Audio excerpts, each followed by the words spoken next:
Hello，大家好，我哋係漫遊記。今日咧，我哋就嚟帶大家一齊睇下呢個4月3號啱啱出嘅 campaign expansion The Drowned City 啦。俾大家睇下呢個背面先。咁咧呢個嘅 campaign expansion 咧作為第10個嘅劇情擴充包啦。咁今次嘅劇情咧就主要係上邊呢一度啦。然後咧就呢度右邊咧就有3點嘅，就係我哋會探索呢個 Drown 沉沒之城啦。即係呢3個係scenario。唔係，呢3個係個劇情。OK。唔係就係 scenario。唔係 scenario， 係嗰個叫做特點咯，即係特點1、2、3。咁咧就係我哋會 explore 探索呢個 Drown City 啦。其次咧就係一個 personal 嘅 motivation， 就係話 take on 一啲特別嘅任務咧，每一個條場有個特別嘅任務啦，咁去希望可以玩到最後嘅咁樣。最後一個咧就係黑水佬主神嘅覺醒，頭先都提到啦。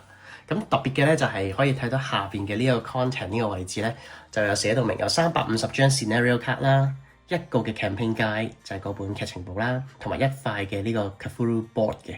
咁呢個就係最特別㗎啦，因為係啊，就呢個位，同埋15個嘅 token 嘅。咁因為呢一個嘅 campaign expansion 咧，亦都會有好似類似之前漁村嗰個嘅 system， 就係講話有啲地方會浸咗啊，有啲地方會未浸嘅。咁我哋都好期待咧，都好緊張，因為今次我哋第一次拍呢個開箱片啦，咁所以咧希望大家會鍾意啦。好，咁慎防大家唔好買錯咧嘅話咧，呢一個咧就係 Drown City 沉沒之城長生嗰個嘅劇情啦。而如果你係想買 Investigator 相關、調查員相關嘅內容嘅話咧，就係蟻身短嗰盒嘅。咁我哋而家咧係未有買到短嗰盒，所以我哋淨係得長生呢盒嘅。咁記住啦，所有嘅 campaign expansion 咧都係要配翻 core set 嚟到玩嘅，咁就要注意啦。OK， 咁而家我哋開咗佢先，要配 core set 咯。好，咁我哋而家開咗盒嘢啦。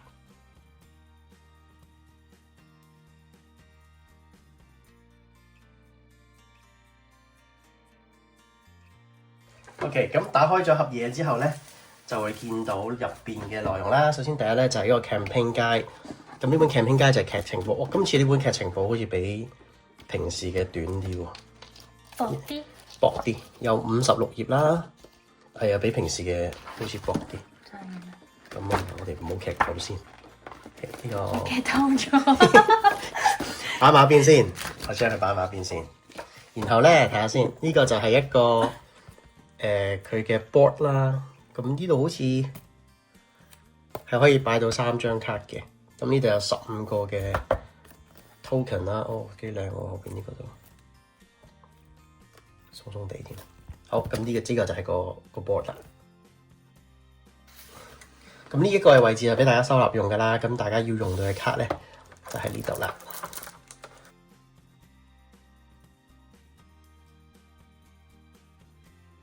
咁呢一沓最後嘅呢沓咧，就係一啲 general 用到嘅 encounter 卡，就係遭遇卡。攞翻本 campaign guide睇下先，邊個打邊個先，都係排翻順序先。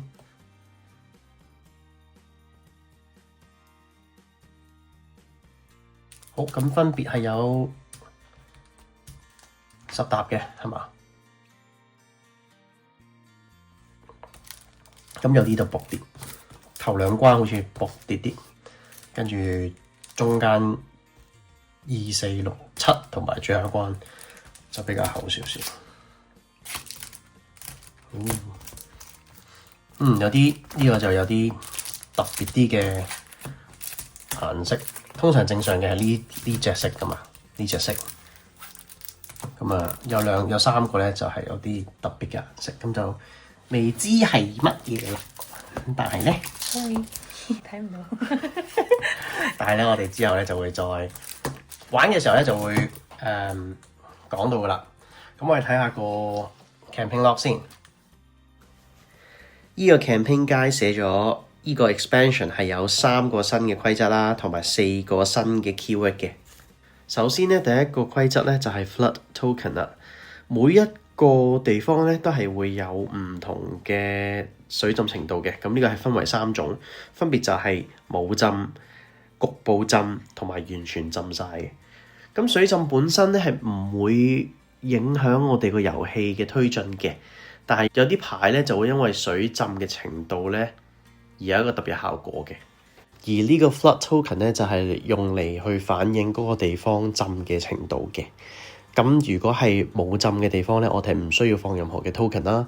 如果係局部浸嘅話咧，我哋就用淺藍色嗰面嘅 token 去代表就得啦。而 token 另一邊嘅黑色咧就代表完全浸晒。第二個規則咧就係 artifact 啦。咁遊戲嘅過程入邊咧，我哋係會有機會獲得到呢個強大嘅 story access。所有嘅 artifact 咧都唔計入我哋嘅 deck 入邊嘅。如果 control 呢個 artifact 嘅 investigator 係 defeated 或者 killed 咧，我哋就會將呢個 artifact 嘅控制權咧交俾其他仲生存緊嘅調查員嘅。咁另外要注意嘅就係 artifact 上邊咧係有外星嘅符文嘅，喺成功翻譯之前咧都唔會發揮到呢個 artifact 嘅能力嘅。跟住落嚟咧就係第三個嘅規則啦，就係 alien glyphs。咁頭先我哋提到有外星人嘅符文啦，我哋喺遊戲嘅過程入邊咧係會發現到呢啲神秘嘅符號，咁我哋係會記錄喺 campaign log 入邊嘅。某啲任務咧可以幫我哋去翻譯呢啲符文。咁 campaign guide 入邊亦都講咧，就係提醒我哋就係話為咗最好嘅遊戲體驗咧，我哋就唔好偷睇任何關於符文嘅劇情牌啦。而最後咧 campaign guide 亦都提到就話，為咗我哋嘅理智健康着想咧，就千祈唔好凝視呢個外星嘅符文超過5分鐘嘅。嚟到 keywords 嘅部分咧，今次嘅 campaign expansion 入邊係有4個 keywords 嘅，分別就係 patrol、relentless、alert 同埋 seal 嘅。咁 patrol 嘅意思咧就係如果敵人有呢個 patrol 嘅字咧，佢係有一個移動嘅目標嘅。咁如果佢嘅路徑被 block 咗，被阻住咗佢行咧，佢就會變成咗唔喐噶啦。而 relentless 嚟講咧，就係 engage 嘅敵人咧，佢會攻擊2次，就算攻擊1次之後咧，佢會重新再 ready， 再作出第2次嘅攻擊嘅。咁要留意嘅就係，如果佢嘅第1次攻擊係被 dodge 之後咧，佢都係會打第2次攻擊嘅。第3個 keyword 就係 alert。咁 alert 咧就係當玩家失敗咗呢個 evade 嘅行動係失敗嘅檢測嘅結果嘅話咧，有 alert 字眼嘅敵人咧係會作出1次攻擊嘅，嚟作為懲罰。咁而且呢1次嘅攻擊咧係唔會令到敵人 exhaust 嘅，即係佢到 enemy phase 佢可以再攻擊你1次嘅。至於最後第4個 keyword 咧就係 seal， 即係封印咁解啦，就係有啲卡牌嘅效果咧係可以封印 chaos spec 入邊嘅 token 嘅。咁 skill test 嘅時候就唔會喺 chaos spec 入邊抽到佢哋啦。如果封印用嘅卡牌係離場嘅話咧 ，discard 嘅話咧就會 release 嗰個 token 就會翻去個 chaos spec 入邊噶啦。好，咁可以睇到咧 campaign set up 入邊咧。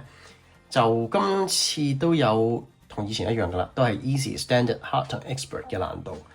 咁我哋應該都淨係玩過 so far，淨係玩過 easy 啫，好似冇玩過 hard， 亦都冇玩過 expert 嘅。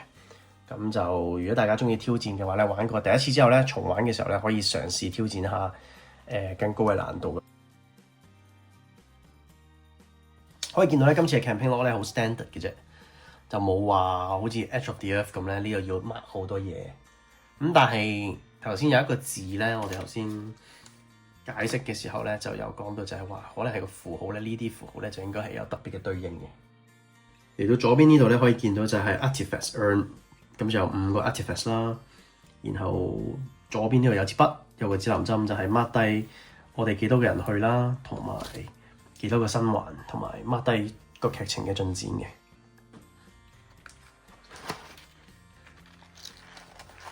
咁去到後邊咧，我哋會見到右上角有一個 quick reference 啦，左邊呢度就 encounter set icon。咁你去收 deck 嘅時候，就會容易啲去 follow 你究竟邊副 encounter 係你需要去玩呢個遊戲噶啦。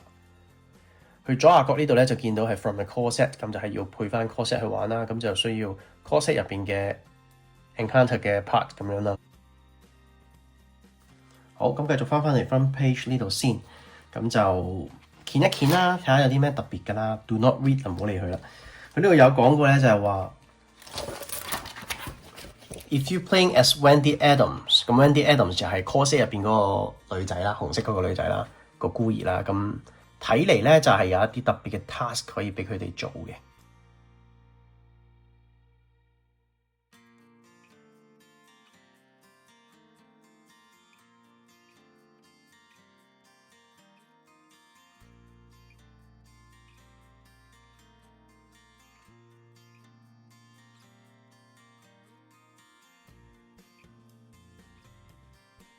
嚟到第53頁咧，就一如以往噶啦，最新嘅 revise 版本都係咁樣噶啦。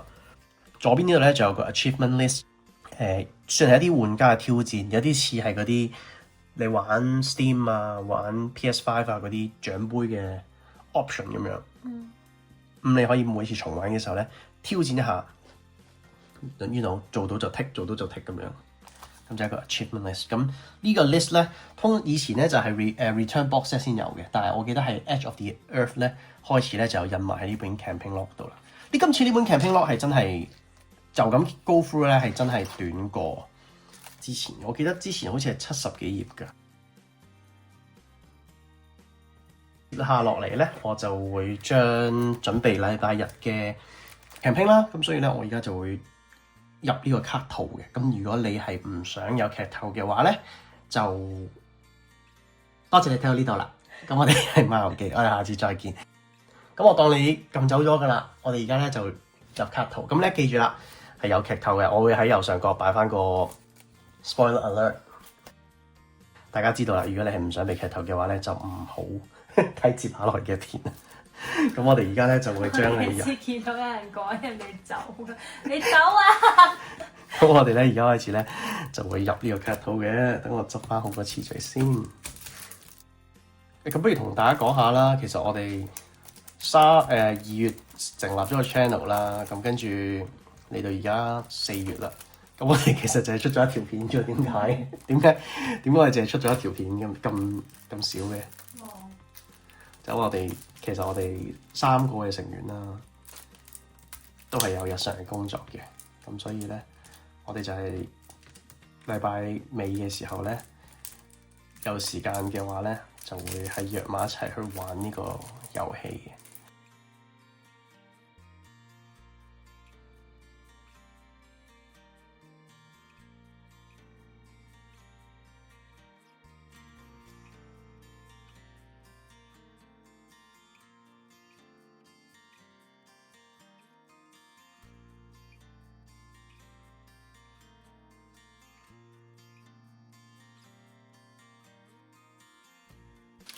跟住第一個，今次咧我哋有個朋友咧啱啱喺日本翻嚟，咁佢就買咗呢個卡套俾我試下。咁呢個卡套咧好特別嘅，佢喺側面入嘅，佢咁樣側面入。好啱嗰啲叫咩啊 agenda。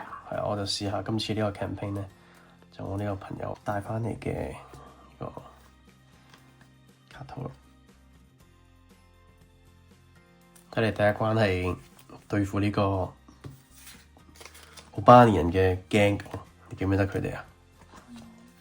記唔記得有一關，好似就係第一關嗰個 campaign Dunwich 嗰個 campaign 就係話我哋去嗰個意大利餐廳入邊嘛。咁睇嚟佢哋呢個就係佢哋嗰個 gang 㗎。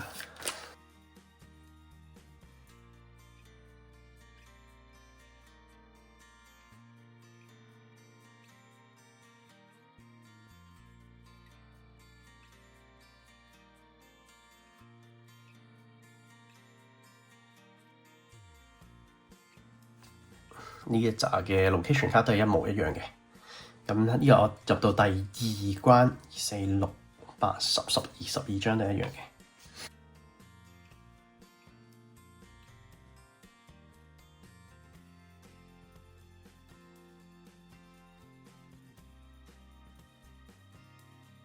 啲字啊，嗰啲外星符文，咁就未知係咩啊 Undersea 嘅夾萬，海底夾萬。好似係落個海度啊！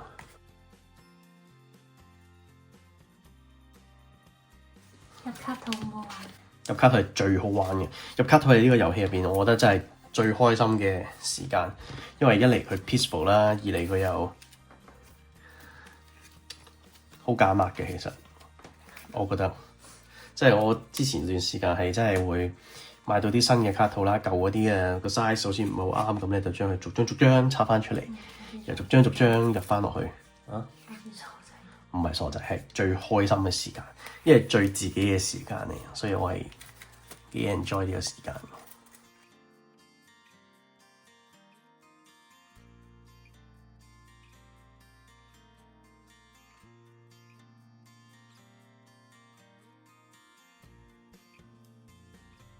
全部都係 sea floor 啊，全部都一樣嘅呢幾張。咁可能應該係要揀抽。跟住背面。係啊，背面就係另一樣。哇！睇唔到。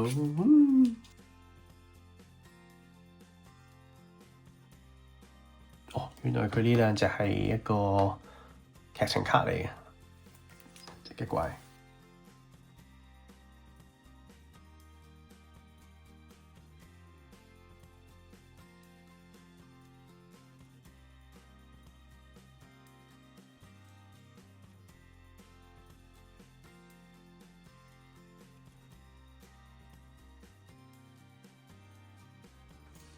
哇！呢個第三關好多地點喎，我入到第19張都仲係地點喎。哇！第20張都仲係地點喎。咩嚟㗎？我哋係咪入咗一隻怪獸度咧？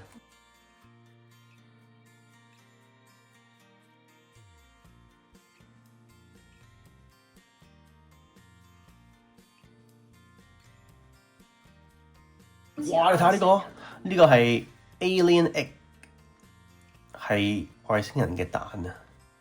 Place one doom on the nearest non-elite enemy with no doom on it. What is that moving inside？ 哇！透明嘅隻蛋，你睇下透明嘅，仲可以見到佢入邊有嘢喐緊。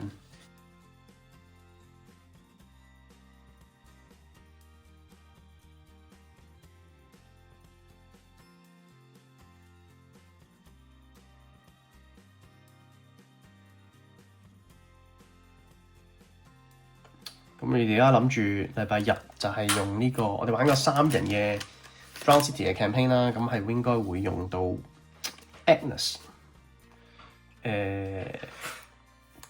轉做 Wendy Adams 同埋呢個 William Yorick 嘅。咁我諗算唔算平均咧？即係揾 crew 嘅能力好似都係可以接受，不過就要睇抽到咩牌咯。係啊，咁 Wendy 就 OK 嘅，抽 token back 嚟講 OK。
好啦，咁我哋今日咧就嚟到呢度啦，都入晒啦，插埋呢塊板先。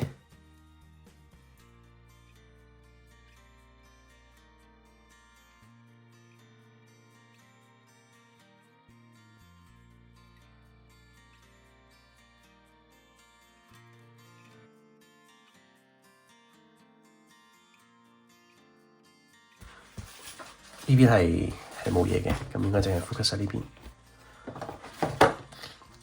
呢有15個嘅 token。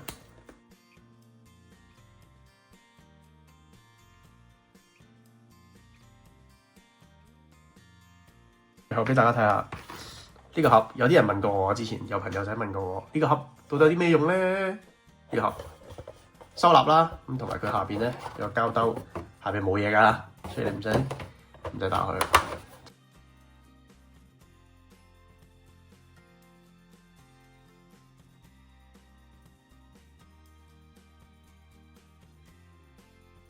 好啦，咁今集嘅時間就嚟到呢度啦，我真係好期待禮拜日啦，好緊張啊！禮拜日可以開始呢個遊戲，咁我哋就到時再見大家啦。留言話俾我聽，如果你覺得開箱都 OK 嘅，但係點樣方式可以令我哋做得更好呢？我哋相信交流使人進步，所以希望你可以留言話俾我哋聽啦。如果你中意我哋嘅片，就記得 like 及 subscribe 同埋 comment 啦。我哋漫遊記，我哋下次見，拜拜。